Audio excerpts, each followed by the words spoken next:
It is there again. Good. Okay, good. We are live again. Hopefully, it's going out at least on YouTube and X. It hasn't kicked me off X this time, and it was all the time. And unfortunately, on the Facebook, used to be able to go out to the group, so we would give it to the group. There's like 15,000 or similar on there, but now it only goes to the actual personal profile. And on there, I think there's like, me and me dog. So not much follows we're going to get from there. But let us know if you do actually come on, and you can just drop a comment, even if it's just to say, hi, how you doing? But let us know that anybody is on there. That's going to put that on. Drop us a comment. Yeah, so we can see the comments coming in. Cool. All right, fingers crossed everybody's doing good. We've got a couple of people popping in to see us already. Hey, Snack Wrench, how are you doing? Good to see you on there. And the P. Milner, hello to you as well. Now, we've been doing a few lives lately because what we want to do is like actually put more word out of what we're doing and preparing for, which is Checkmate the Matrix Live, which is the event that we're holding at Newcastle upon Tyne on Saturday and Sunday, the 1st of February. So what's that? Not long ago, not long to go, 3 weeks, something like that. So, the event itself, we'll go over bits and bobs of it as we're going through the live this evening. So we have a guest. It's like all black. And, there's reasons for that. Obviously, people want to stay in the private. So you have to respect their wishes. Hang on, I'm going to turn that heating down a bit. It's starting to go red. It's cooking me here. All right. Hey, Whitman, how you doing? Good to see you on there. But anyway, so it's John Doe, the PME Insider.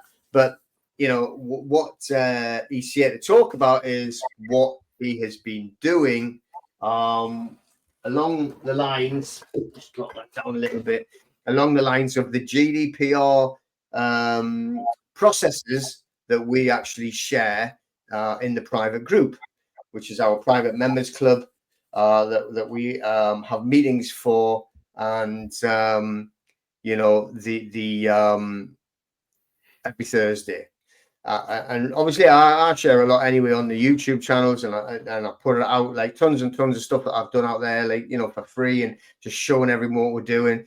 And I have done this. I've traveled a few different places around the country trying to explain to people how to use GDPR to take back your privacy. Okay, and not only take back your privacy, but start to demand that these corporations respect your privacy as well. In this case, what we're talking about right now is supermarkets, shopping centers, fast food restaurants, right? That type of thing. So anyway, I'll have to try and get my mind around and say John Doe. Hopefully I don't get confused and say the wrong word, the wrong name. But anyway, John Doe, how are you doing? I'm doing very well, Peter. Yeah, it's a pleasure to be here. Excellent. So, you've just heard what I've said there, about the private members group and how we have our meetings on the Thursday nights and everything like that. And it's great, I love it. It's like a very good question and answer sessions, and everybody gets involved, and there's a lot of very great minds in there, that cover many, many different. It's not just me, there's many great people in there that share information, share knowledge, and have a bit of banter as well, have a bit of fun. And so how do you find the actual private members group anyway, and the meetings in particular on the Thursdays? Yeah, the meetings are great. It's funny now that we're talking about it. I actually can't recall when I actually joined. I was trying to remember just as we were booting up. I think it must have been around September or something like that. But the short version of I guess what we're going to be talking about today is that my membership's already paid for itself. for some time, and that's not something to be sniffed at. And the GDPR process, which I went through in this case, which has resulted in one win already, and I am expecting more, wasn't even the reason I really joined. I joined for other purposes, principally for the trusts information, which has also been brilliant. But yeah, you had this section on this, which you were developing as I've joined, and I've pretty much gone through all of the videos, just watched them back to back, and the meetings are brilliant. I'm always on there, and so I can't praise it enough to people that are willing to put in a bit of effort and to do the work to learn some new information and then apply it and stand on their rights. So yeah. Yeah, you know what? I'd never even thought of that sort of like angle on there, but we're going to explain a little bit, about like the GDPR processes that we actually use. I'm going to show a comment in a second, which nicely leads me on to what we're doing. But I mean, the results that you had as literally, if you want to pay for the membership, it's paid for it for years to come in reality. So, I mean, that's a win-win on many different formats, though, isn't it? Many different levels. Absolutely. Yeah. Yeah. I mean, like I said, I've never even thought about that part of it, but so there you go. That's something else to talk about. I just want to highlight that one. It says, why not simply look up the forms to keep your data private? Every company has them. That is true, but like you should speak to these corporations and these companies and then try and find out where their data protection officers have actually been trained. Have they been legally trained? And do they actually know what they're talking about and what they're doing? And the answer would be ultimately no. And everyone has the forms, but that is nothing along the lines of what we are doing. I have no problem using all of the actual forms that companies have to ensure that we maintain privacy as much as possible, doing that online. And you can do it online. We have a section that I'm developing now to put up. I've already got the ebook created, but I'm taking sections from the ebook on GDPR to put into our private group, which shows everyone how they can basically close down nearly all of these online corporations where they're sharing all of your data, and they make money out of it. They're sharing it not to be friendly, they're actually selling it. So, which would not cover on anything whatsoever that the forms that they actually have. Now, what I do want to say is just I'm going to go over now. I'll explain what it was that I've told many people in different parts of the country. I've been up to Scotland. I've been down south. I've been telling people what you can do. It's not just in the private group. I've been telling it on public forums. But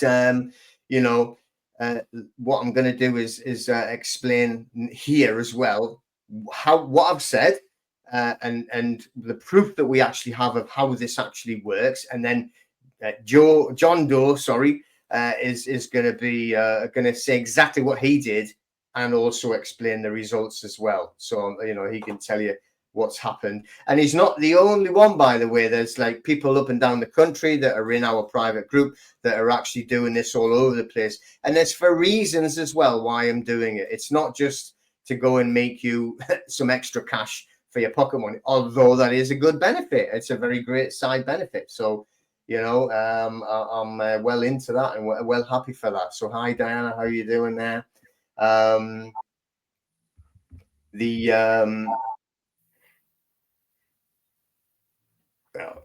We'll just go. Okay, so what we have been doing is say what you have to do is realize that GDPR is massively powerful. Okay, it's not just about debts, although we have a great section on debts on how to actually turn it around and turn the debt around on the actual debt collectors, where we push them and then get them into court. That is the way that the key is. Okay, that's why I'm always saying all the time that I don't I'm not saying there's anything wrong if you just want to go and do like a 3-letter process and do all that, but when I actually ask people about it, it's okay, you're on the 3-letter process. And so which letter are you on? And they're like, 26, 27. Well, that's not working very well, then, is it?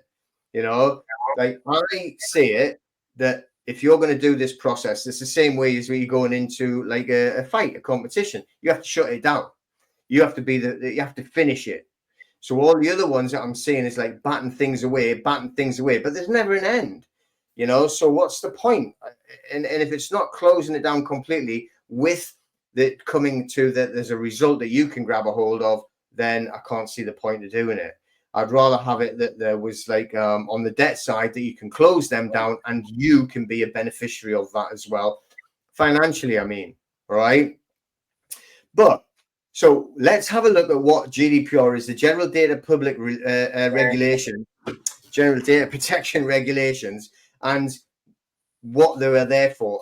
I think that they were designed by the corporations to try and keep them private and stop us getting a hold of their private data. It's so powerful when you actually study it and go in depth with it and start breaking down all of the separate articles, and then find out how they relate to these different aspects of you going through your everyday life. So the everyday life part, or maybe it's not every day, but a very common part of everyone's existence is they have to go into shops, shopping centers, maybe, a fast food restaurant like McDonald's or one of them. And the thing is, what's happening now, and this is what I'm trying to tell. I see many people, and they're always complaining about, like, look at all the, facial recognition that they're going to be pushing on us. Look at the digital ID pushing on us. So we're going to wanting us to do this, wanting us to do that. So do something about it then, right? Let's start doing something about it rather than just complaining about it. So we have case law that shows that people have taken the Chief Constable of Wales to court and won, and set precedent that they're not allowed to have facial recognition vans just randomly trapping people's facial recognition as they're wandering around the streets. They're not allowed to do that. It's an invasion of privacy. There is no legitimate interest for them to be doing that. Therefore, they can be challenged. But you have to know how to actually do it. So everything that we do has all got case law to back it up. And now we have groups of people around the country that are actually doing it and showing the results. We've got videos of people doing it, and they're saying exactly what happened and how they actually done it and how they got their results. So the what's happened is, when you go into like the supermarkets, is like the biggest bugbear, right? You go into supermarkets. I went into one, I think, last year, and there's this like the biggest like screen I've ever seen in my life, and I'm walking in the middle of it, and it's like, well, that's my data. You're taking the data, all right? So then you go up, and if, say, for instance, you want to go and get yourself some food or whatever, and not only do you now have to go and work yourself for free for the supermarket by scanning all of your own goods, checking out all your own goods, but then there's a great big picture of you in front, like taking your data as well. Now, I'm not saying that they can't take it, all right? But what I'm saying is you have the right to request all of the data that any corporation has taken or has and of you. And so once they've taken that data, right, you've walked into the supermarket, they've taken the data, they've got your video image onto there. And if you're walking around, I'm not on about CCTV. And the thing is, like, if anyone ever says, well, it's all about security, what you're saying then is that the whole world is a criminal, and we'll just wait until we prove the ones that are not. So in reality, so as soon as you've actually had any data taken, you have the right to ask under Article 15 of GDPR, Article 15, you have the right to request your data. And it's very, very clear and specific. You can do it verbally or in writing. So if you are in a supermarket situation or a shop situation or that type of fast food restaurant, in that type of environment, it could even be a shopping mall. We've got videos like in the shopping mall, which I'll explain in a little while. But then, right, like, so on the shopping, like say a supermarket, you can go up to the security desk and say, look, I'm requesting all my data that you've just took. I've seen you've taken it. I'm requesting it. Now, I, through experience, know that the security guards will not have any idea what I'm talking about, have no idea what GDPR is. And then you ask them, have you actually read Article 6 of GDPR about the unambiguous consent? You get quite a lot of aggression back, from them, and demanding you're leaving the premises. So all you're doing is you're actually using your right under GDPR Article 15 to request your data, and you get a lot of aggression back in some cases. Definitely for me, and I certainly wasn't being aggressive. I was just actually, trying to get out of the actual supermarket and thought I'd have a bit of fun on the way out. But again, you get like a lot of a stick back, a lot of aggression back, because they don't comprehend what you're actually saying. And it's very specific. It says in the legislation or the regulation that you can ask under Article 15, and it doesn't have to be in writing. You can ask for it verbally. Now, if you ask for it verbally and you are refused, you have already got a claim against the corporation for breach of data, because they've refused to give it to you upon that request. So a verbal request has exactly the same power as a written request. And just because it's like security manager, security guard, store manager, shop manager, that they've refused, well, they are an agent of the actual corporation. Therefore, the corporation are held accountable for that refusal. They can't like change their mind about it. And once they've refused it, they refused it. There is a claim, right? It's like not like they can say, oh, well, we'll give you it now. Too late. You've already done it. You can't unmurder people. You can't unburgle the house. So you once you've actually done it, you've done it. You've breached the data. So, that is the actual scenario. And I'll tell you what I think we should do with it. But first of all, before that, let's have a quick recap from John Doe, and just so he can say exactly, just what his experiences were on what he's actually done and been doing and where he's up to with that. Is that all right? Sounds good to me, Pete. Yeah, go on then. Go ahead. Yeah. So, well, yeah. Essentially, I thought I'd have a bit of fun with it, just for kicks, really, and just to you laid it out really well, and it made a lot of sense straight away about how the process works. And so I thought I'd have a bit of fun with it. I went to somewhere that isn't local, and I just thought I would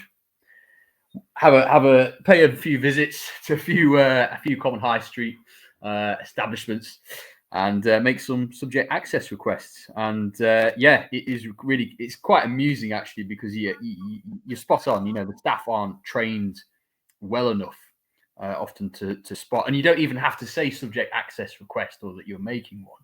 If your request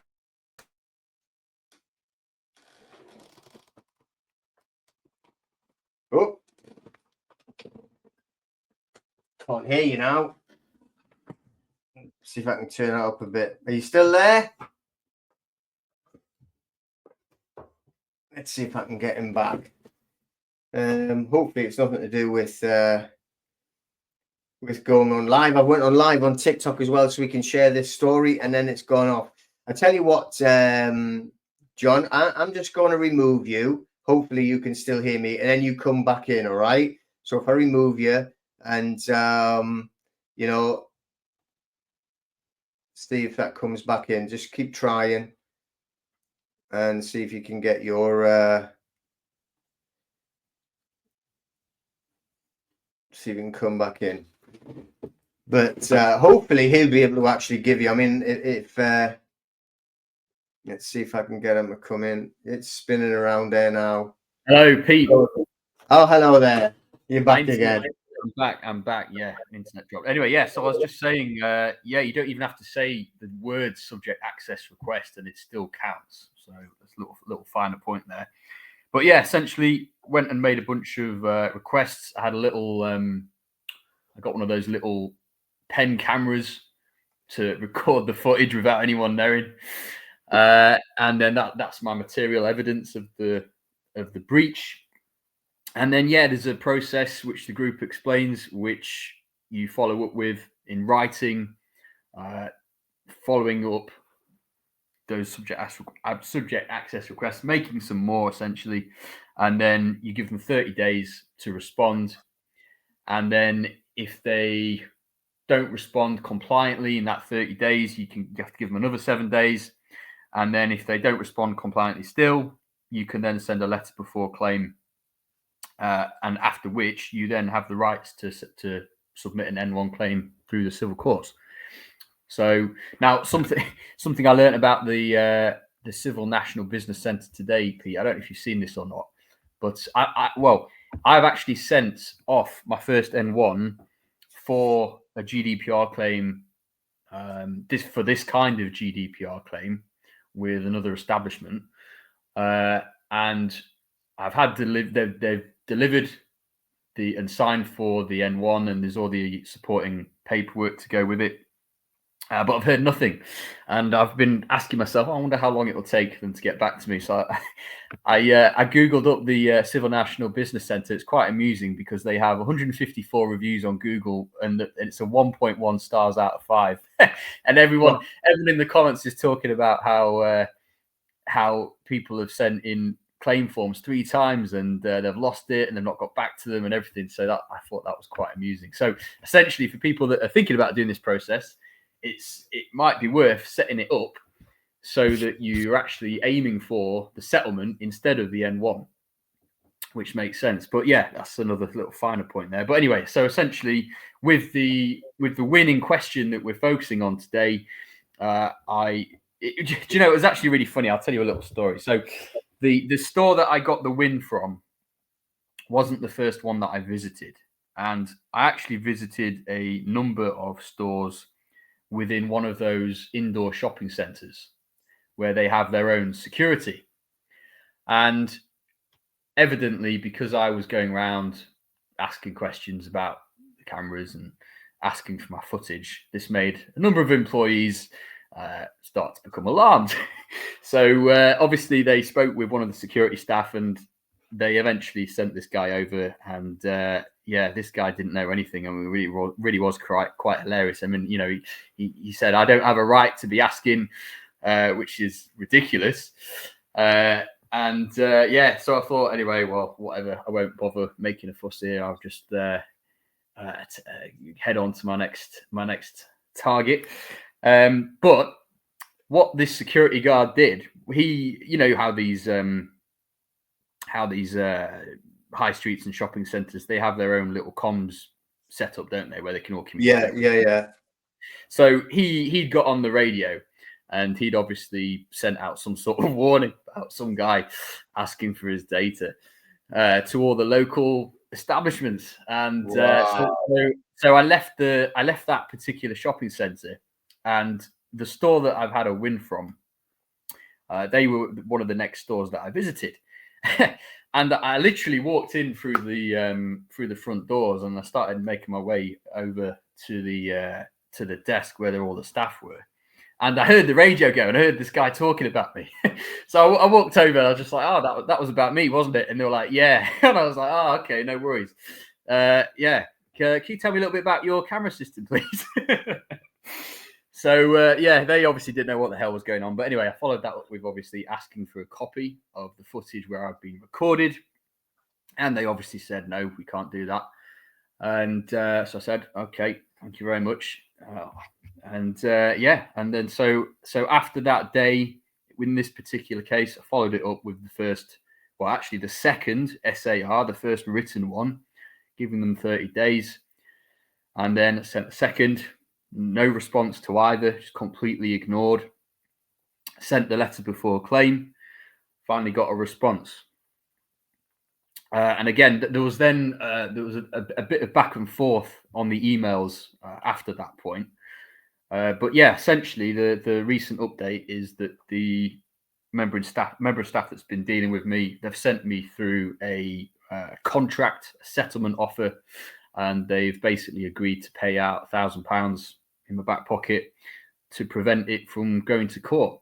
So not a lot of work really it's a bit of work obviously to learn the process and to, follow it through. And you have to be, for people that are thinking about doing this, you need to be organized, with your receipts, getting the signatures, making sure you keep all your files, copies of everything, and all the rest of it. But yeah, that's the kind of result you can get. And do you know something that's really interesting? Actually, there's something called the Judicial College Compensation Guidelines. So, because when I remember you speaking, Peter, about someone else that had done this, I think near Hull, and you said that he received a couple of £100 or something compensation. And I remember thinking, oh, I wonder if you can get any more. So I remember Googling up GDPR claims, and actually the DB in the group, he posted something recently that I need to read again actually about this. But yeah, there's a table on this particular website that I found, and it talks about GDPR breaches and claims. And there's a whole table, and obviously right at the very top of the table, you've got very severe psychological harm plus financial losses, a claim amount for £250,000. But the very lowest rung for less severe inconvenience, anxiety, emotional distress begins at £4,820. So it's not an insignificant figure. That's a significant figure. So in my correspondence, I thought, let's go for 3. Let's make it really reasonable. Let's go for 3. And then I've in my paperwork, I said, but I'm willing to settle for 1,000. And yeah, this is the first one that's come through. So yeah, really happy and looking forward to cracking on with some of the others. So yeah.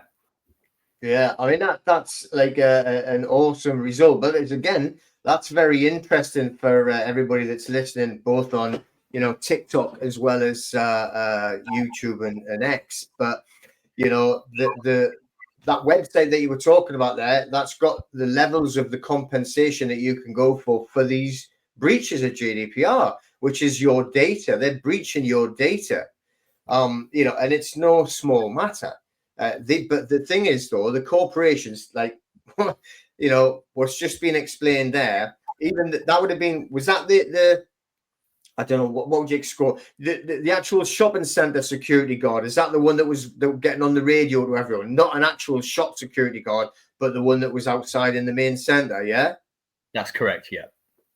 Right. But they were absolutely clueless about what you were talking about, or what even GDPR was, or the rights of anyone to ask for data. They didn't have a clue, did they? No. Yeah. Yeah. I mean, that's the thing. They haven't got a clue what they're actually talking about. And there's way more, concerning GDPR than there is just about debt. I'm not saying anything wrong. We're doing a debt. We do it all the time. It's a good way of dealing with it, rather than batting things away forever and ever and a day. But so in the shopping centre, then I mean, do you want to tell them how much you actually got given, or just want to say you got a win, or what? Oh, I think I mentioned it earlier. Yeah. So they set their settlements for £1,000. So yeah, it's a good chunk of cash. And as I said, if you can do a few of them at once, then yeah, it's some extra cash in your back pocket. There you go. So I mean, like £1,000 is not like be it like debt notes or whatever you want to say, right? That's not bad, right? And you haven't gone to court for that. So just bear that in mind, all of the people listening. So yes, all right, you may well have to go to court. You may have to file the M1. But I would think that the vast majority, if not all of them, would be like, oh, the hell with this. Let's just settle. So it might not be the higher levels of 5,000 and 6,000 or whatever it is. You might get 1,000 or 2,000 settlements, but then you don't have to go to court. You don't have to do all that paperwork.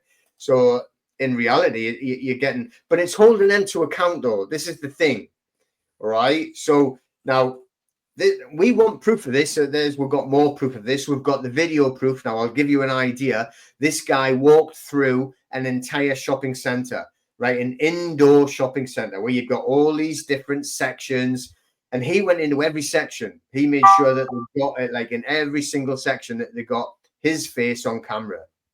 When he asked, and this was the actual shopping mall center, right, their security, I want my data. They were like, no, you can't have that. Eventually, they got through to the security manager for the entire center.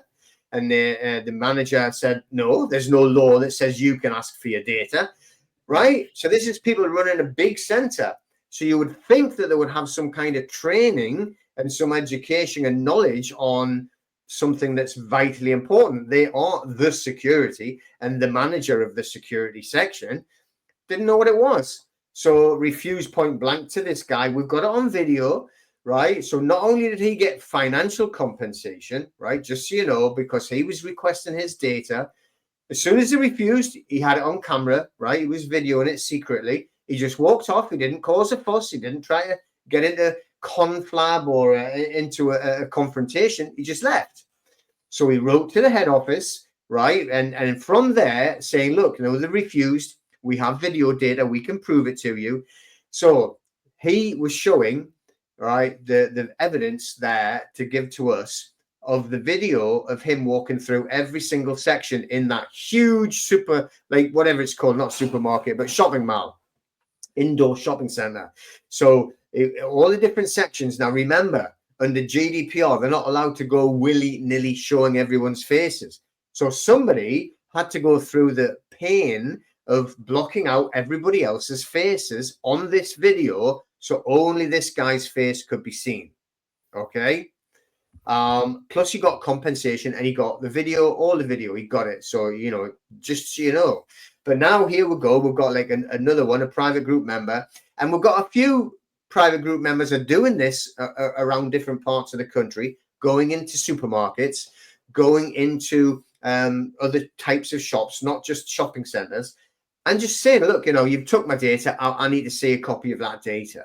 And, you know, various different ones have faced aggression of different types, you know, which is crazy. Why that these have got this type of attitude when all you're doing is asking for your data? That's it. You've took the data, your company, your corporation. Now, the biggest reason why I'm saying you should all be doing this, right, is that we need to be taking some actual positive action. So I hear people complaining all the time. You're worried about like facial recognition. You're worried about digital ID. You're worried about cameras everywhere. Right. So let's start going to the, don't just do it on your own, right? Go and get yourself a more massive group. I know that there's a lot of people in these groups. A lot of people are now, we've got like nearly, well, we've got 120, 130 watching now between TikTok and YouTube and Twitter, or X, whatever it's called now. So between them, I know that a lot of them will be in all these groups that, you know, it used to be called, I don't know, Stand in the Park, or I know that there's like what they would call common law groups and things. And a lot of people are in these groups. But you can start forming your own groups if you are not, and get into bigger groups. So say if you had 20 of your friends or this group, and you all targeted the same supermarket chain or shopping center chain or whatever it is, right? 1 hour one goes in, next hour the next one, and so on and so on and so on. Do it for 7 days or 6 days, however many. I know not all of them are open on a Sunday, but did it for 6 days, and then you started repeating it the week after. That is when you're going to start seeing a difference, because the admin side will be flying through the roof. Because think about it, on the shopping center, they had to have somebody block out every other face on that video. That takes a lot of time. So not only did they have to do all that, produce the video and send it to this guy because he'd requested it, which is his right under GDPR Article 15, and they have to give you your data. They are legally obligated to give you the data. They can't say no. They can't refuse. And when they do, you have a claim. But imagine that. So not only are you pushing that out to actually, like, you know, like get it so that the admin is going through, right? They're going to have to reply to all of the actual SERs. So if there was 100 of you sending that 100 in a month, going to the same supermarket, but that was in one area. Remember, if you got a head office, but you had, you know, every single town in the UK, boom, they're all going in. How long do you think it would take before they were saying, do you know what, we can't cope with this? We're giving out compensation left, right, and center, be it security, be it whatever, be it fiat currency, be it fake, be it a debt. I tell you what, it buys bread, it buys food, all right, pays for everything, right? So let's just face it. Then, like, not only is it going to be costing them money, that, but the admin is going to be a ridiculous headache for them. How long do you think it's going to be before they say, you know what, we have to get rid of these massive cameras every single time somebody walks in the room, right? We'll have to get rid of the cameras when they're actually trying to go and buy their loaf of bread, right, on their own self-service checkout. Let's get rid of self-service checkouts. Let's give people some jobs. So you're going to create more jobs by doing this. Not only can you get some cash out of it, right, but so can all of your friends. You can start getting your own back on the supermarkets, on these kinds of agencies, because they're all corporations. Don't think they're not owned higher up by all the same level of people, right? This is a positive way of actually doing a protest, say. This is protesting, but you don't have to go out in the street, wave a placard, get bitten on the bum by a dog and get arrested for shouting, right? Like, we know how ridiculous, like, the clowns in costumes are getting. We know how mad they're actually doing to try and put people down and do all these things. All you're doing is walking into a supermarket innocently and then go, can I have my data, please? Or into any type of shop, or into, a fast food restaurant. Now, I actually just bought a camera.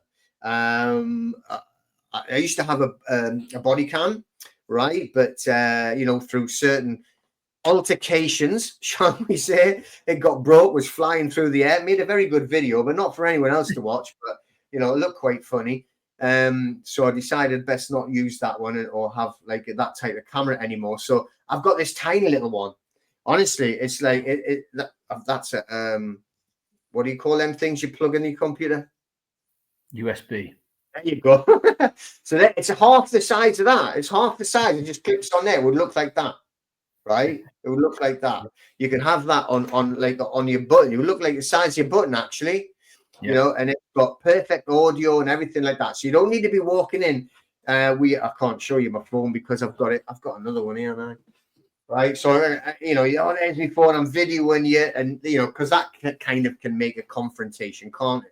So you don't have to even tell anyone, there it is, and you're walking into these different places, and all you're doing is like saying what your rights are. So my rights are, can I have my data, please? The one that you've just taken there. Can I just please have it? And that's it, as polite as you can ever be. So, there's nothing wrong in that. And it actually states in the legislation or regulation, whichever one you want to call it, that you're allowed to do that. So that's what I want you to be doing. I want you to be getting into huge groups and going and doing this to actually, then you can actually have an effect on whether they're going to have all of these ridiculous cameras. I don't mind CCTV like that's there, and not that, and there's that many people running in and stealing all the stuff anyway. You could never stop shoplifting, but it's just over the top, isn't it? And like when you're going to actually buy something yourself because they've made somebody unemployed, so they could put this computer that you have to do all the scanning and then do it. But why have they got a big picture of you at the same time?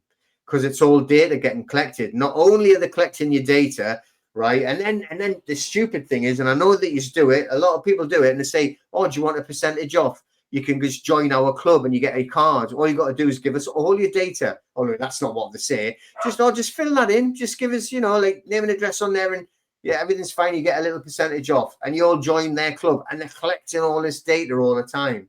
You're shooting yourself in the foot, But how many, John Doe, how many sort of cases have you got ongoing at the minute with doing this type of thing with the GDPR?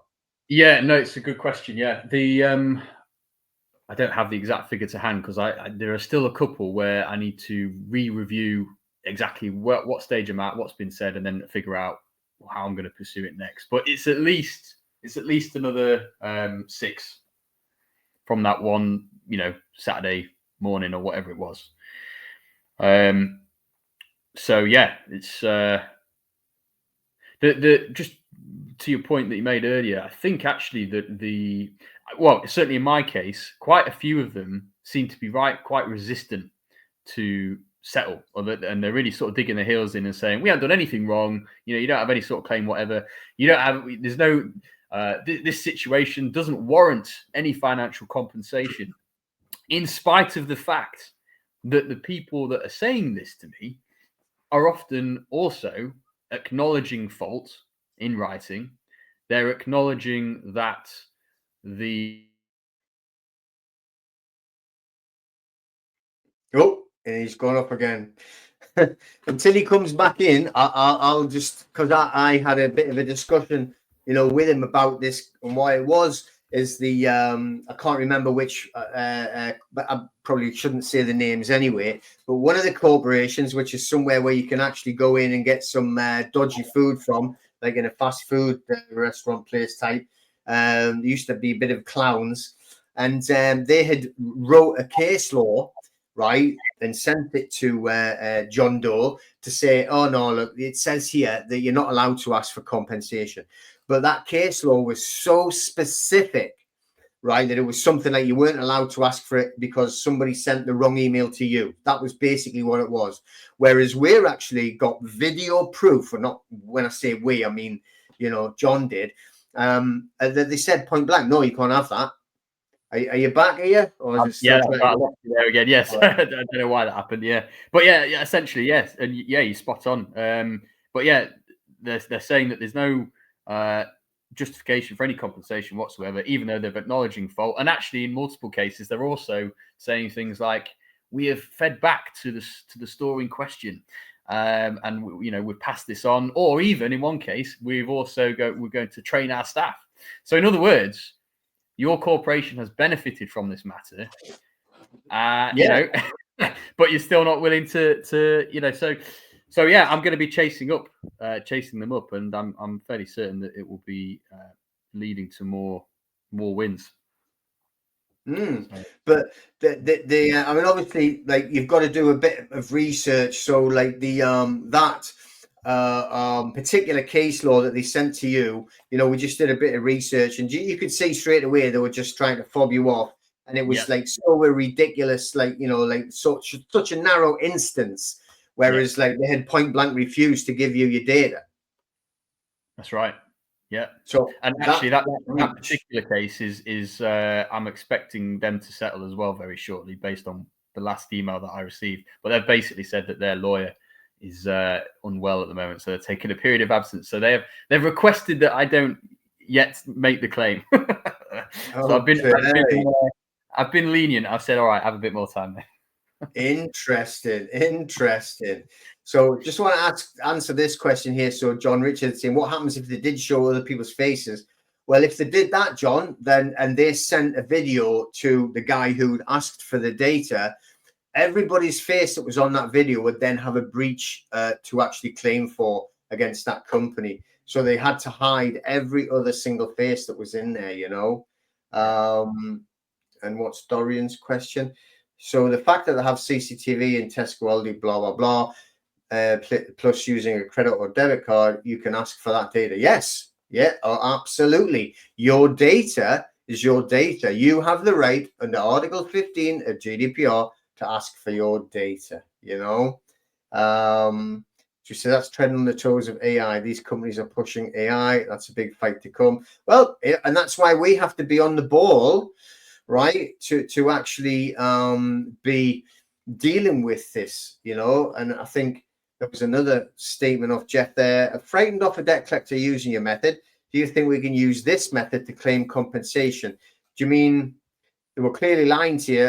Whatever they've said, obviously I don't know, Jeff, what's went on there, but if you use GDPR and you do it specifically under GDPR Article 15 for the debt, and you're asking them to supply the data, because what a lot of them will always say is like, oh, you want the deed of assignment, or we can't have it because it hasn't got your data on.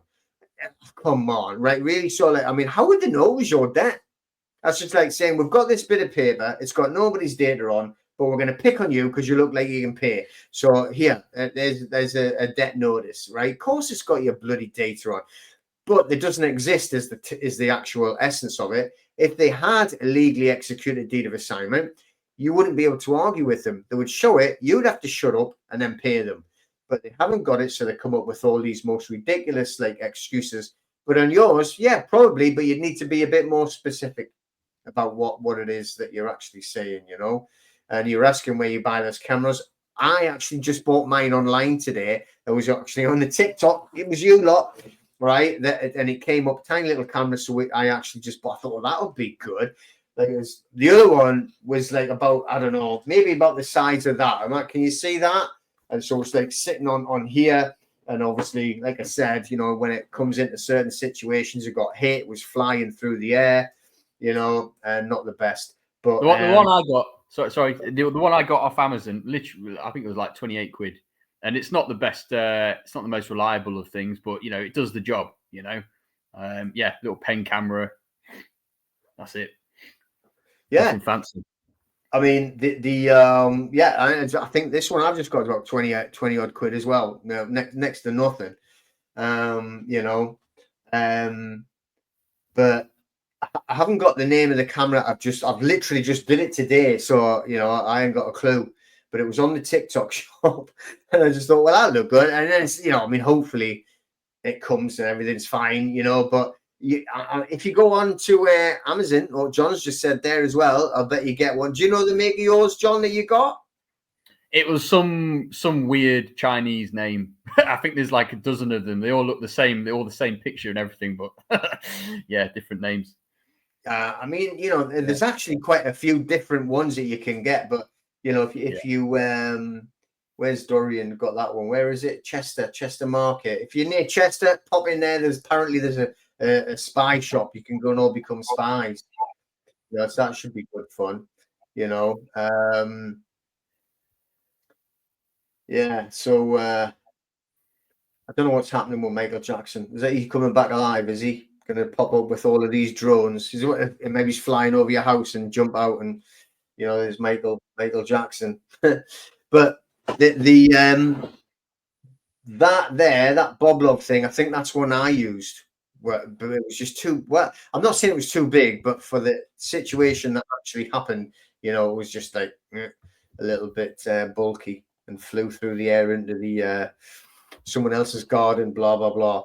But just go back a bit, right, to what we're actually talking about, which is like how we hold these corporations to account. This is what it's about. And I know this is good, that there's a chance, right, that you can actually get some, you know, fiat currency flooding into you, you know, so that's nothing wrong in that, is there? But we can also make a point. So the idea is to make it on a big point. So like if there was big groups of you that could organize and do it like across the country, oh, come on, there's like now there's what? There's nearly 200 people on watching now between the channels.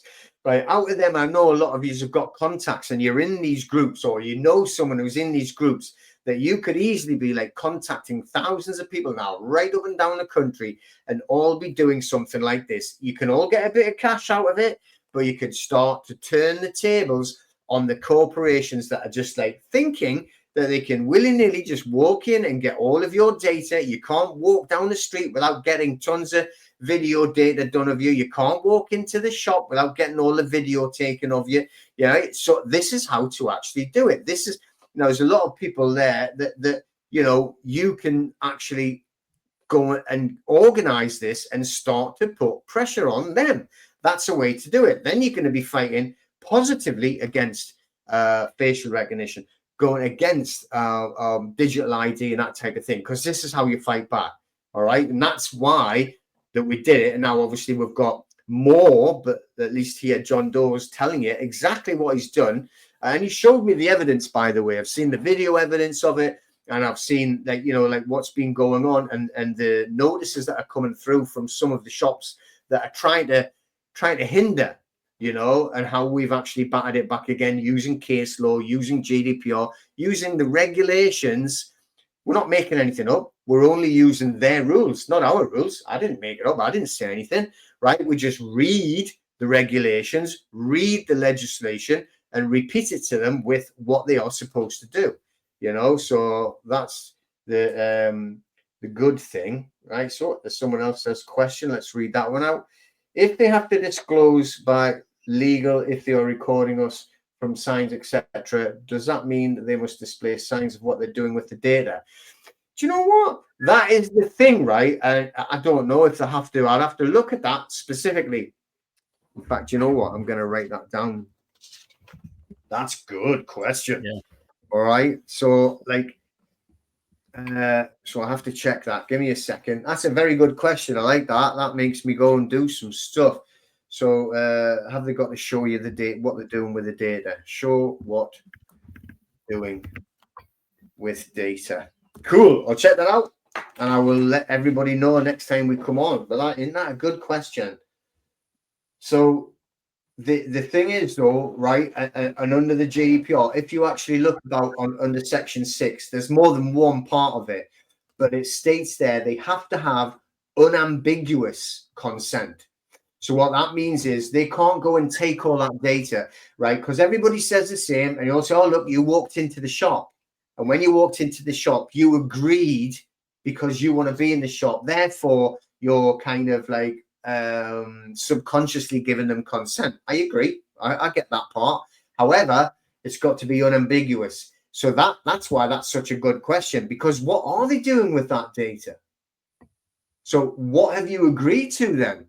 So that is not unambiguous, therefore, is it? Or if you disagree, like more, you know, please tell me, you know, just like put it in the comments there if you think I'm wrong there, because I'm pretty sure that unambiguous means unambiguous. Therefore, if they're taking your data, which we know they are, right? So, like, I have never ever seen it anywhere, right? That in any shopping center, shopping mall, supermarket, that we are taking. They don't say we're taking your data. You only know because there's this. Like, it was Asda I walked into. I've never been back in since because they told me never come back. Like, because I was asking for my data and I put a shopping bag over the camera, like when I was at the self-service till, and the woman come and grabbed it off me and ran off with like shouting, you know. But anyway, there was nowhere where it says we are taking your data and this is what we're going to do with it. So I'll have to find out if they should actually. First of all, should they tell you they're taking it, right? And then should they tell you what they're doing with it? So that's a great question. I'll check up on that.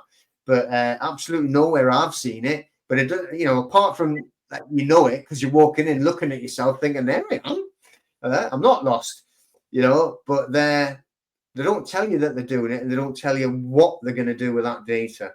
So, like, in any time that you went into any of the places that you were, what shall we say, exercising your rights, then, John, did you ever see anything where it tells you that they are taking it or why they're taking it? Not that I recall. What you have reminded me of is that I did initially really want to go into a number of banks and go through with the same process. And I did actually go into I think it was a Lloyd's, and they didn't have many staff. And I remember waiting around, and I was about to follow through with it, and then I saw a sign basically saying no video recording whatsoever allowed on these premises. And then I thought, I might just skip this one, choose a different target. But maybe actually there still would have been a viable way to, because at the end of the day, they don't know they're being recorded, and if they refuse to give you your data or indicate how you can get your data, then is there justification then? That's a good question. I don't know. But anyway, well, even without that being the case, you can still follow it through with the written SAR. And if they don't reply compliantly to that within the 30 days and the follow-ups, then that's the claim as well. So maybe I should be returning to some of the banks. Yeah, well, maybe that's the thing. Because, like, I mean, like on here, Dorian just put there, they film us all the time. We know that, but they do not allow us to film inside their shops. Watch the video of retired IFBB pro Eddie Abu being kicked out of Tesco for filming. Yeah, I mean, you know, and yeah, there was like one of the ladies that's in our group. She definitely did it, but I think there was her and a friend, and they had went in and they phoned the police because she was filming, right, as she was asking for her data. But they were like, yeah, you're right, okay. And they were all running around as if she'd actually like went and tried to steal the till, you know. I don't think you have tills nowadays that you can grab, can you? But yeah, the way that they were actually acting was if she tried to went and rob the place, and all she says was, "Can I have my data?" But she was filming it, and they went ballistic, and they phoned the police. I mean, she actually says, well, it doesn't matter. You've already refused. I've got the evidence, and she just left. But I mean, this is the whole thing, that these people have got no idea of anything that they're doing. So you've got them putting in all these cameras everywhere. They're breaching all of the data there. They're collecting it all without telling you what they're doing with it. And they've got, like, they're actually not asking for permission. Not really. And there's a massive difference between saying, well, you know, it's for security, and if you walk in, I want to make sure you're safe and all that. It's not. They're actually collecting data, and we don't know what they're doing with that data. That is an actual really big, important, valid point. And the banks, okay, so if you did not want to or went into any shop, by the way, just in case anybody was worried, right, you can actually still do the verbal request in the shop. Then you could back it. You have to back it up anyway with the second SER to the corporation. But what you could do is you could write, like, say, I've already requested it in the shop. It was refused, so I'm asking for it now, as if it was a first SER, and give them the 30 days or the calendar month to reply to that with the data. Then if they didn't actually reply with the data, then you could follow it on with the second SER and do it that way. So if you didn't want to film, you can still do all this. You don't have to do it and have to worry. And you could have, like, the little, you know, 007 spying cameras on there and not tell them, not even give them the evidence as and when, you know, to prove. You could just have it for yourself in case anything else was actually said to you. Do you know what I mean? So, really good point. Yeah. Yeah, just you can have it for your own security, but you still, I mean, you've still had to do it all through written as well, haven't you? Yeah, absolutely, yeah. But actually, there's a really good question there, which I don't think I've asked you before, which is it true then that actually the 30-day period, does that actually have to start with the first written request, or is the verbal request that you may or may not film, could that actually be counted as the start point? That is 100% exactly when it starts, from that verbal.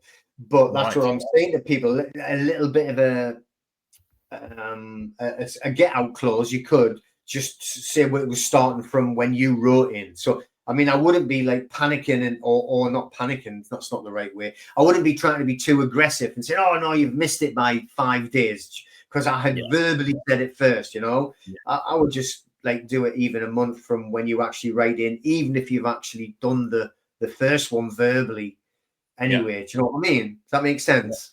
Yeah, absolutely. Yeah. And then it's not as aggressive, because I mean, the last thing, we don't need to be aggressive. We're just actually doing things factually, and what says we're doing what it says on the tin, and it says on the tin, the GDPR, that we're allowed to ask for data. So that's all we're doing. You know, you don't have to try and be aggressive about it. It's dead straightforward, really. You know. Gives a look. There's a few different. I missed a few. Well, to your point earlier, I think you're right. You know, this is, you know, we seem to be on a bit of a slippery slope, don't we, towards increasing surveillance, control, oversight. You know, social credit system, whatever. This could be the thing that actually really helps prevent us from getting to that point if enough people really do it. In theory. Yeah. Most definitely. You know, I mean, someone's just asking on TikTok there, can you buy a book on GDPR? I honestly don't know. Everything that we do is all, like, from the government websites.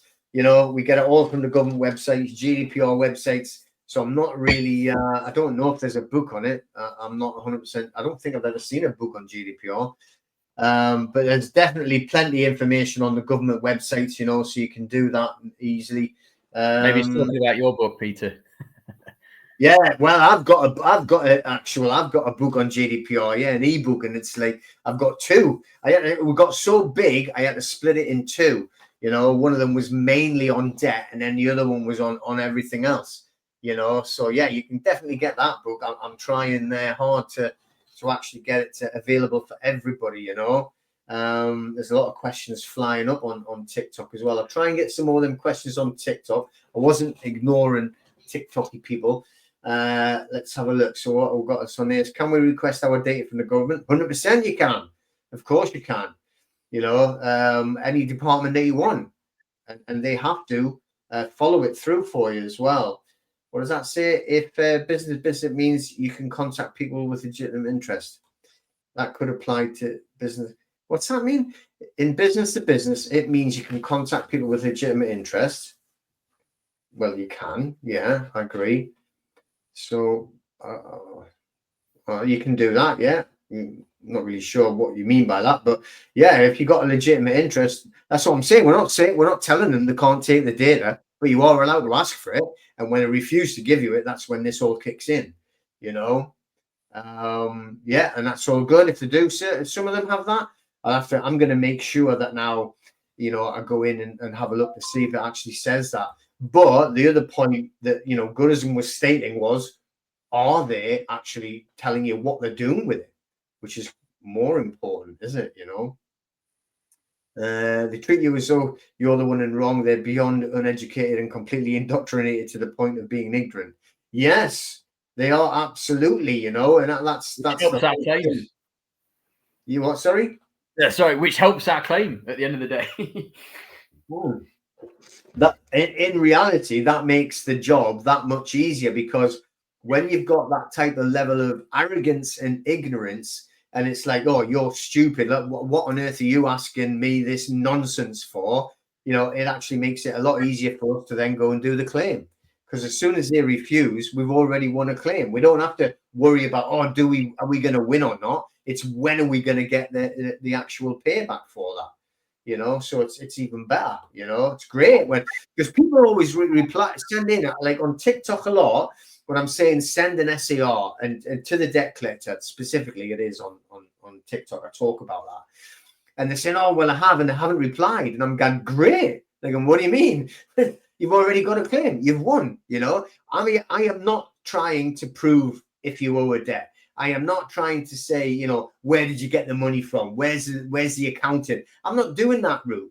This is what I'm saying. I'm not like, you know, I'm not saying there's anything wrong. And if people want to fight that area, that's great. Get on with it. You know, good luck. You know, but why not be laser focused on something that's so weak in their point and against them, and that they're stupid about, which is GDPR. They think they can get away with anything, and as soon as they're actually breaching GDPR, they've already lost. That's all I'm saying. Just change it slightly. Same, and I never advise people to do anything. I don't give legal advice, moral advice, or financial advice. Nothing.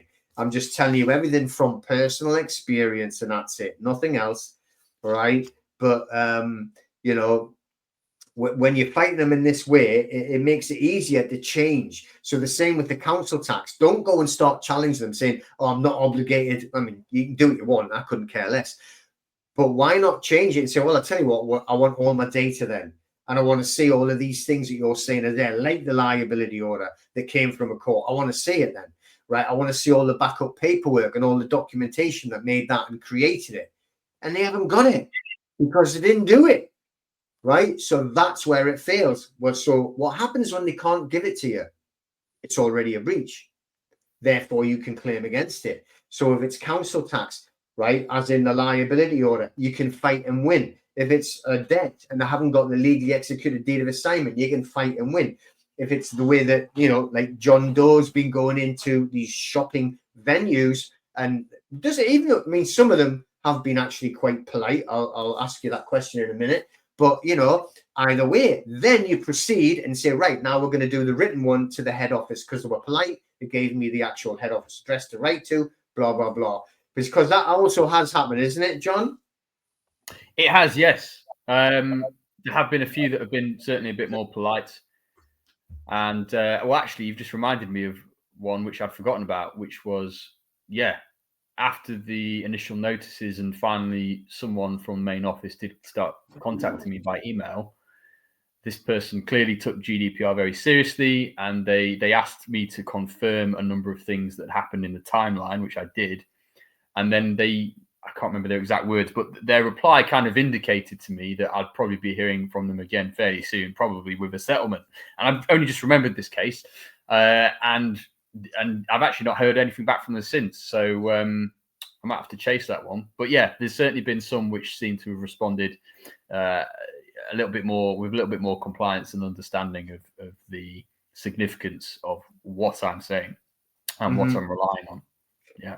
So, I mean, let's just call it like, say, like front of store staff, right? So, like, you know, if you've got the ones that are in a panic, you know, like, say, for instance, like, you know, and I know I'm going off one of the videos that you showed me, going into a fast food restaurant. They're only young. Well, there's nothing wrong with being young, you know. I'd like to be younger, but it is what it is. But they're in a panic. They're like, no one's ever asked me that before. All I want to do is fry a bloody burger. You know, I don't want to flip a burger. Shut up, man. Where's your bun? What are you talking about? You want coffee or not? Like, what? Data in your coffee? And you can see the panic in their faces. And it was like, no, you can't have that. Get out. You know? So it does make it easier because you've already got a claim.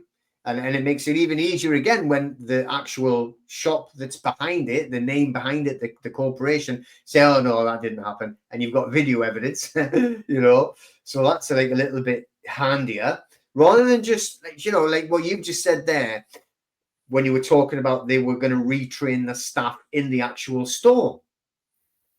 Well, that's a positive, isn't it? You know, when that guy who went through every single section of that indoor shopping centre, I think it was in Manchester. I think it might have been the Arndale Centre. You can tell me if that's not the right name. I haven't been in it, but he did it all. He was showing and like videoed it, and then, you know, but they had to take their staff and they had to train all of their security staff and all on the shop front. I mean the security, like, you know, the little desks that they have where you go and talk to the staff of the shopping mall, right? They had to train them all properly in GDPR. Again, that is a positive. There's nothing that you can say that is negative. I'm just moving my TikTok camera; it's wobbling all over. You know what I mean? So we are actually educating and helping the shopping staff or the retail staff, be it like on the fast food or whatever else, you know. So it's all good stuff. So look, someone's in there. The dentist said someone had their phone recording on when they were under and said their lawyer said it was against the law, but the dentist refused me to have a safety person in with my anxiety. So they all want it their way and nothing for you, you know, isn't it? So another question. So could this even be considered as theft by deception and identity theft in itself, for a sign of a camera does not state that identity data will be taken? Yeah, I mean, that's one way of putting it, you know, but again, you could do that. That's actually, you could go in, but then remember the wording that everybody uses. He who makes the claim must also prove. So to prove in a court, remember, they're all going to be against you, you know, that it was theft could be a task. But yeah, I mean, I agree exactly what you're saying. 100% back that up. Yeah. But to me, it's like I'm saying, it's like I know through experience that GDPR works brilliantly and that these people have no idea what they're doing. So it makes it even better. Twofold, really. So we can win, right? So we're going to actually put pressure where we can put a protest. It's a protest because we don't want facial recognition cameras on with the clowns in costumes putting these big police vans in, right? We don't want that on the streets where you're filming everybody saying everyone's a criminal, right? And prove you're not. Basically, that's what it is. So this is how we can fight back, put pressure on them not having these cameras everywhere. All right, because it can be, this can work. You can use this for the police cameras, right? If they've got a van, right, and you heard, because I do know they put adverts out and they say there is going to be a van with facial recognition. You can go walk straight up to them and say, I want my data, right? And then get all of your friends, go to that area and just do one after the other. I want my data. Next one, I want my data. Next one, I want my data. And we've got the case law showing you that there was a case found proven against the Chief Constable in Wales because they have no right to be taken that kind of data willy-nilly. There was certainly no unambiguous consent, and that is the key, unambiguous consent. So you can use it in many, many different ways if you start learning how to do it now, you know. So and it's all positive. Use it this way and get yourself some spare cash at the end of the day as well, you know what I mean? So what's this now? Another question. I'm trying to get my driving license. I've got a clue about any of that.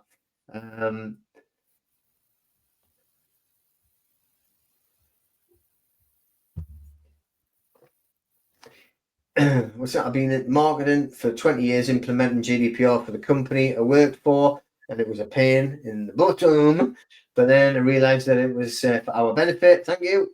12 PCNs just gone. Well done. Good for you. Excellent. I'm glad to hear it as well.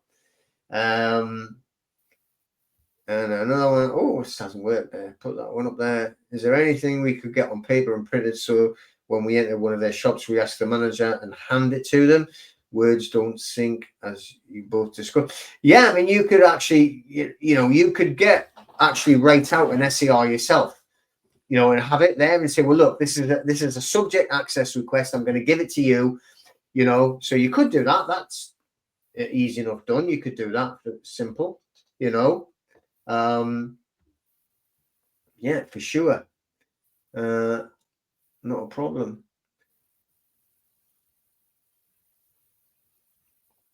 Right.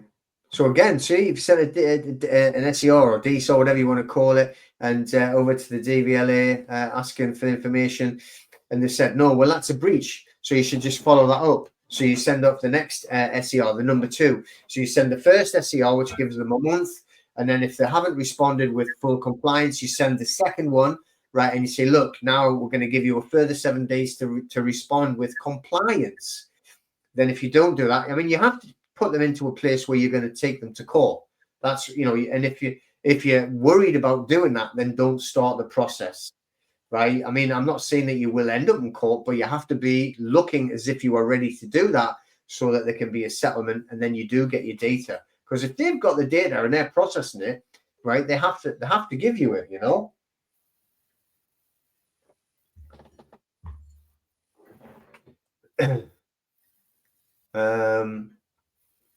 Cool. So has anyone claimed against the council that you're aware of? I presume you're asking about GDPR. The answer is yes.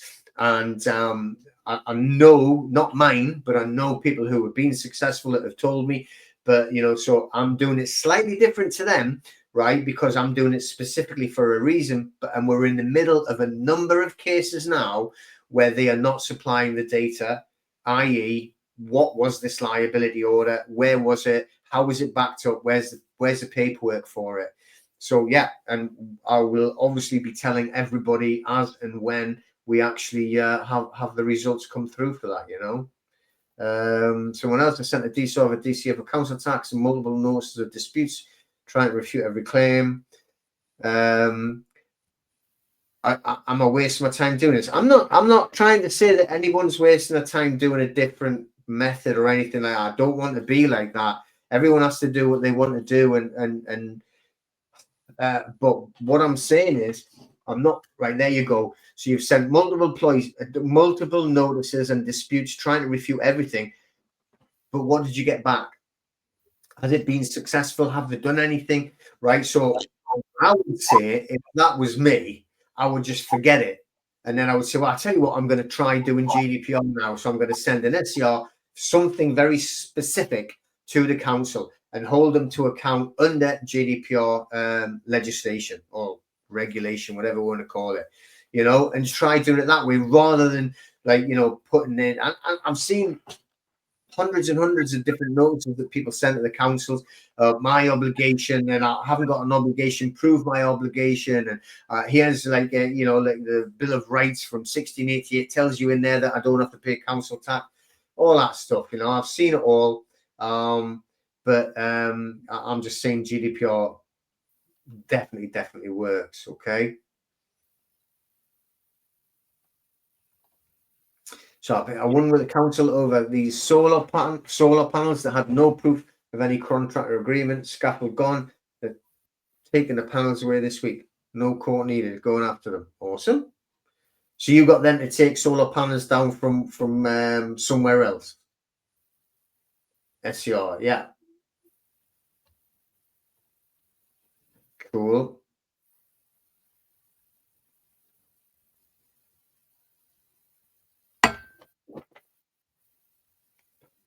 Page you go electric meter, and I've got no proof of any discount ever come. All right, awesome.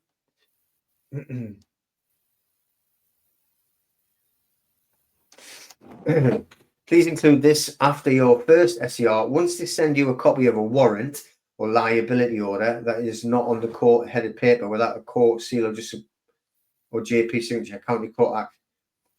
All right. Well, I'll try and interpret what you're saying there. So what if you're in England, you'll get a liability order. If you're in Scotland, you'll get a summary warrant.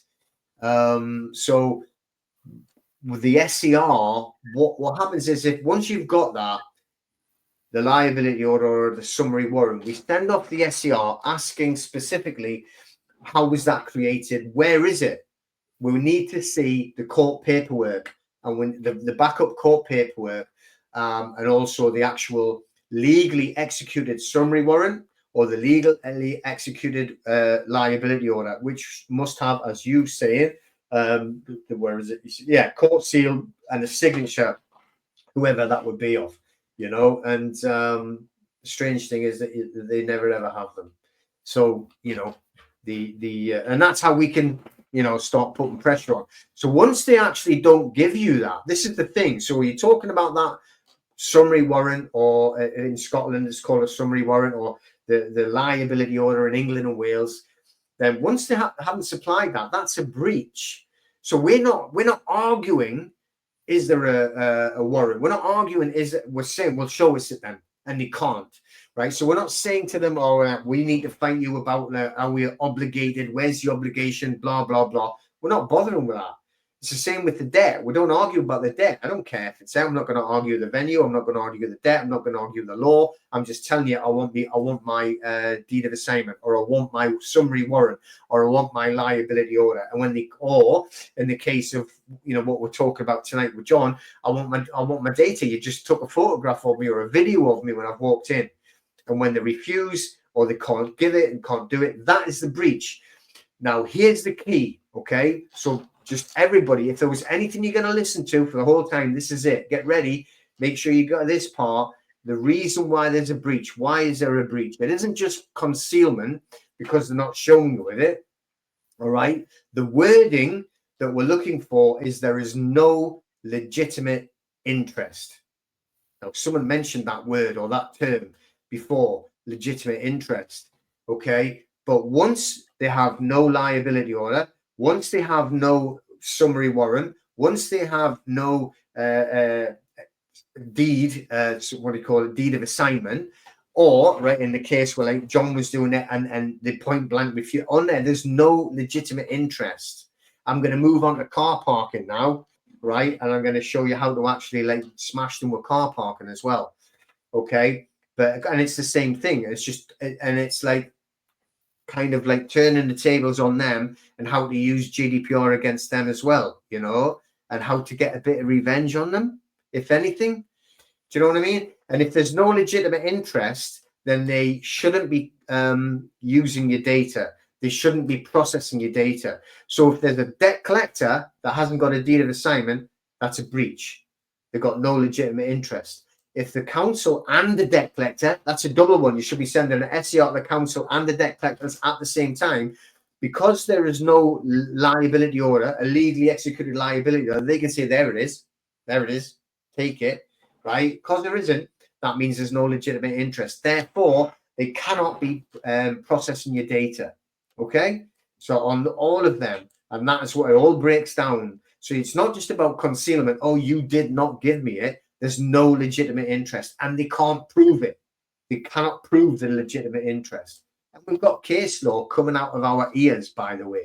You know, I haven't made anything up. I'm not trying to create something that there isn't. I'm just actually like following a path, and then had a look at the regulations, GDPR, right? General Data Protection Regulations, which is EU and UK legislation. Right, and people even say, "Oh, that's nonsense. It's free man on the land. You're not allowed to." I'm using nothing but UK and EU regulation and legislation. Okay, so fingers crossed. You know that makes sense. You know, to people. I've got questions flying around everywhere now, and I've missed most of them. So you're just going to have to let me off with that, as I was having my little bit of rant there. But are you still there, John? Yeah, still here. Cool. Have you got anything else to add to that? Just sort of like that would be like significant from, or anything from what you've been doing? The last thing that went through my head was just a passing thought about how I've not actually looked at the DPA. What does that say? Does that say anything additional that we can use in addition to what the GDPR legislation states? Because I'll be honest with you, I've not even actually taken a look at it. So, yeah. Yeah, I mean, there's only a couple of sections that I've actually looked at and watched and added on to the DSOR, to be honest. So because it backs it up, I think it's section 45. I'll have to double check on that. But and that backs up basically, to protect your data. They're not allowed to actually just willy-nilly get it. But I haven't massively gone into it either. I'll be 100% honest, but just a little bit of when it's popped up and it's been suggested. So I've researched that, and it does tie in a little bit. And on the cases that we do, because I build big evidence cases, of how you should do an N1 when you send an N1 into a debt collector, a council, or whoever it is, on how you should actually create it. And I have got bits tied in, so I'll have to go back and double check and do some more. Because again, if we go back to, one of the reasons why John is on is because he's in our private members club. So we have our private group meetings every Thursday at 7:30. I did put a link up to it before. And basically it's we do now. Put it up again. Look, give me a second. Where did it go? There, I think. There we go. And we got, there is a good group of people, and some of them people just go on and just listen all the time, and they learn, like taking all of the information, and others, we've got a good group of people that share excellent knowledge and excellent information. And once people get a hold of something and they go and do research and they bring it in and they share it with the group as well, so it's really good. And you all can get a chance. So if you want to join it and you want to be part of it, then there it is, and you can go and get a hold of that for sure. Let me just quickly see if there's any other questions. Yeah, I'll go on to that.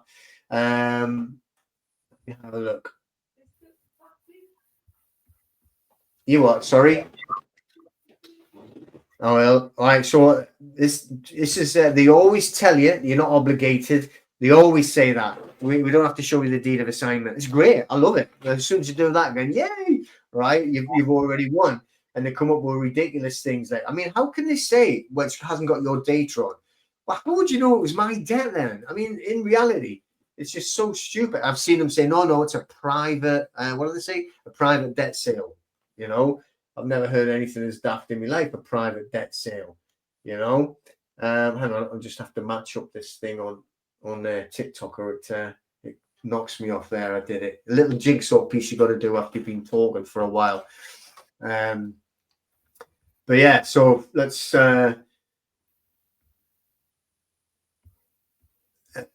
have a look, see if I can find when catalogs share debt with collectors. That 100%, sure. So it doesn't matter if you've got like a debt with like a catalog, and then they give it to a debt collector, then they've actually shared your data. So yeah, you can use the SAR 100% for that. Yeah, absolutely. Oh, hello from Australia. Good to see you. Well, not see you, but know that you're there anyway.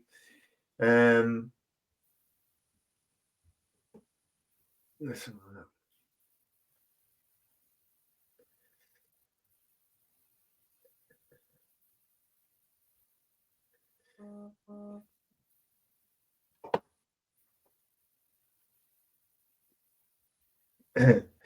So Tory saying it's like a person like using equity, send a cease and desist notice. Everything is a contract, and all contracts belong in trust. So express and you will. Yeah, but then you're not going to get any compensation back, are you? Right? And I'm not saying that anything's wrong, and everybody can do absolutely anything that they want. But, you know, if you can actually do a case against them and then you can actually get compensation, this is the whole thing, which is what I'm saying about the supermarkets. I'm going to give you a little clue about or a little hint about the car parking before we go off.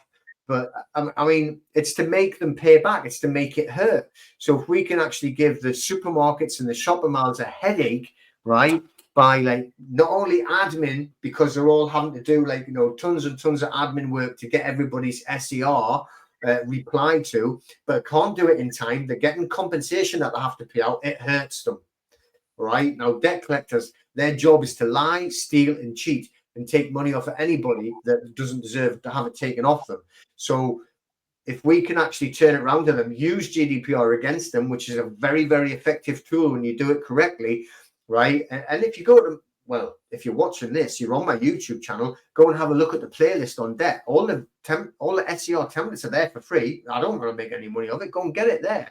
Then you can send them all off, and then you can actually be getting money from the debt collectors. That to me is a win, because we need to make them pay for all of the harm and everything that they've done to us for like forever. And it isn't just financial harm, you know, like suicide rates, like 18 a day on suicide, you know, and a lot of that is blamed on debt and everything like that. So, you know, we need to be able to at least turn it on them. Yes, you can shut it down with equity. I've done it myself plenty of times, but it doesn't hurt them.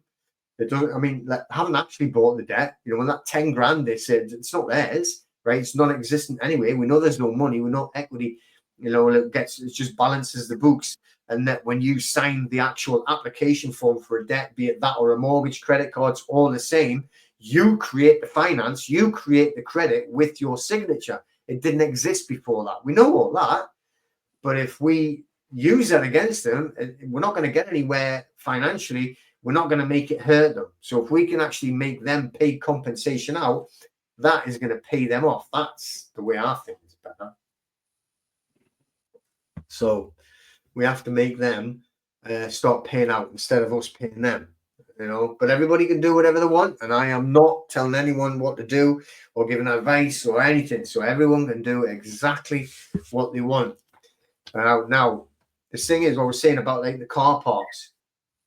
I'm gonna have to wrap it up in a bit. I've been going on forever, but like on the car parks as well, all of these private car parking companies, you know, that didn't exist that long ago, right? So like now, like you used to be able to go and park in places, even go into these bloody supermarkets. Now, right, you've only got to get in 2-3 hours and you've got to get out. So you can't leisurely go shopping, then go and have a coffee and then go and do something else. You've got to get in and get out, or you're going to get 100 quid charge, not a fine, right? Stop writing to me and saying, no, I've got a fine. It's not a fine, it's a charge. What they see is a breach of contract, right? This is what we need to do to start doing like that against them, is using GDPR on them as well, right? How can you do that?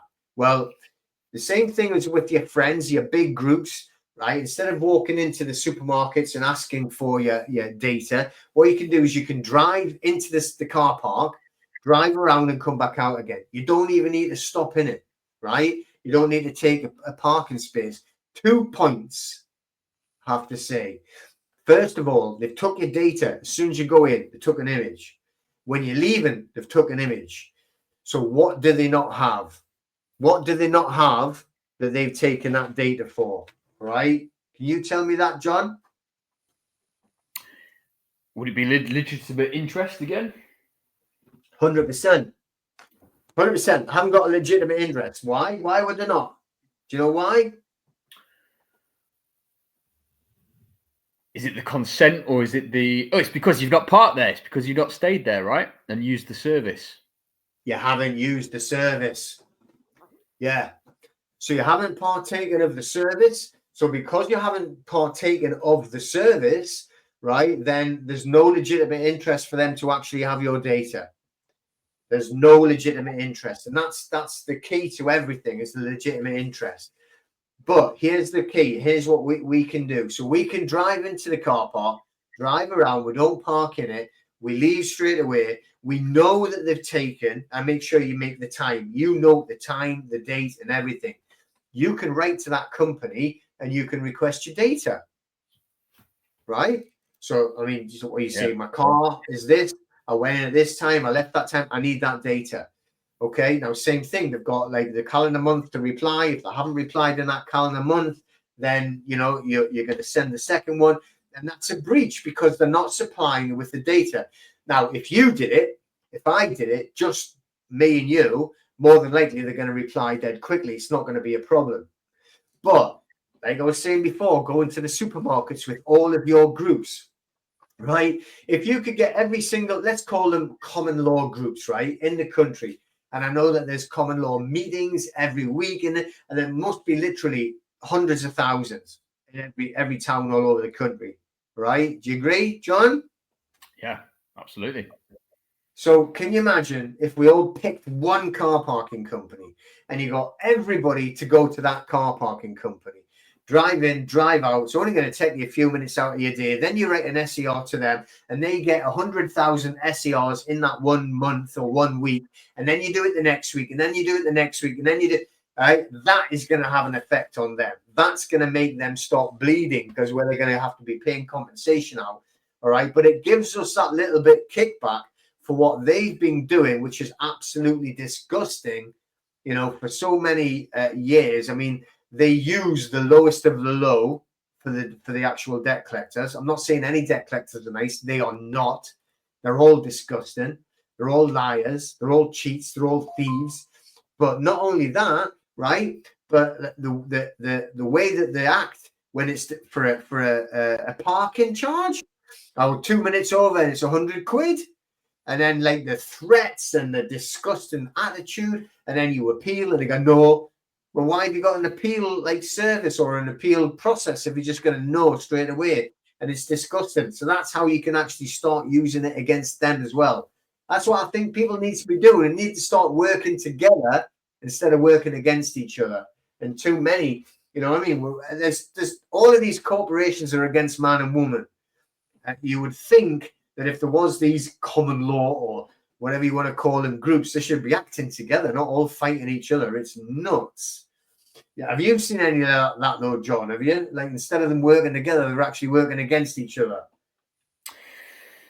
I haven't seen much of it personally. I think you're spot on though. I mean, the challenge here is organisation, isn't it? But also just getting people to cooperate with each other. You know, I mean, yeah, the stand in the park thing you mentioned earlier, that I found that interesting because it sort of piqued my interest around the whole jib jab time a few years back, and yeah, I remember passing one, but they all just seemed to stand around and you know shoot the chaff, and they don't do anything productive. They just stand around and gas, and you know maybe some people need that, you know, the whole community side of it. But yeah, no, at the end of the day, we've all got to cooperate, and we've all got to think of common sense solutions to stand on our rights. And as the maxim says, those who slumber on their rights have none. So we've got to stop slumbering. Exactly, and that's it. And that's what we need to start doing, the GDPR processes, you know, against these shops and supermarkets and car parking companies as well. Why not? You know, all of those things like that. And if I'm always going to keep pushing it and trying to get people to take part in it, you know, and I would much rather see people doing that than standing outside like the Houses of Parliament or and shouting at empty buildings, because they've all gone home, you know, by the time you get down there at the weekend. You know, they're certainly not paying any attention to anything you say, or, you know. So why not do it positively and actually have like some financial feedback, which is nice, and them having to pay you, which we've got proof of, right? John's on here telling you all about it, but then also we also can make them do extra work, and why not have an effect? And they would, if we were doing it with the cameras, then cameras would be gone in them supermarkets, which is stopping them more and more as they're coming in to take away our freedoms.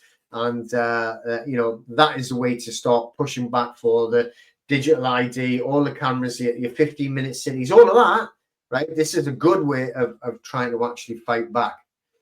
But that being said, right, I'm coming up to way past an hour and a half, so I think we should let everybody escape and live for another day. But before I go, right, also go and check out, which I've got linked to this link. I think it's checkmatethematrix.com. Right, we have a big event coming up, which is in Newcastle upon Tyne, which is on the 1st and 2nd of February. So only 3 weeks away, I think. And there's various different speakers covering like alternative health, everything you can do. Holistic dentists coming up, talk about health, hydrogen, hyperbaric oxygen chambers, all sorts of different health things going on there. How to beat debt in many different ways, not just my way, but other people's as well coming up to describe how you can actually fight the debts, but also on how you can get involved in decentralized exchanges, DeFi, on how to actually become your own bank. So you're not tied into this cabal banking system. So that's all coming up on the 1st and 2nd of February, and a live stream in case you don't want to come to Newcastle. I know a lot of people, don't think it's too far away for them to come. You can sit in the comfort of your own home and live stream the entire event as well. So you can either live stream it or come up and see the event. And it is going to be a brilliant event with some fantastic speakers from all over the country. So don't forget that one, okay? But you got any last words then, John, before we actually sign off? No, I think you've done a great job. I think that's pretty much everything. Just be prepared to do the work. I highly recommend joining the group, and there's loads of stuff in there. I mean, I personally really want to get cracking with setting up my own work as a PMA. So I'm working on that at the moment. So, really pleased to be a member, and I'll be sticking around. Brilliant. All right, well, everybody else, thank you for joining the live. Hope you enjoyed it. And, we will be trying to do more lives as we're building up to the event coming up. Checkmatethematrix.com. Go and check it out. And, like I say, live streaming it, or get yourself a ticket and pop up and see us. Party town up in there. The party centre of Europe, man. Get yourself up there. All right. So take care, everybody. And we will see you all very soon. Okay. So we're just going to end the stream there.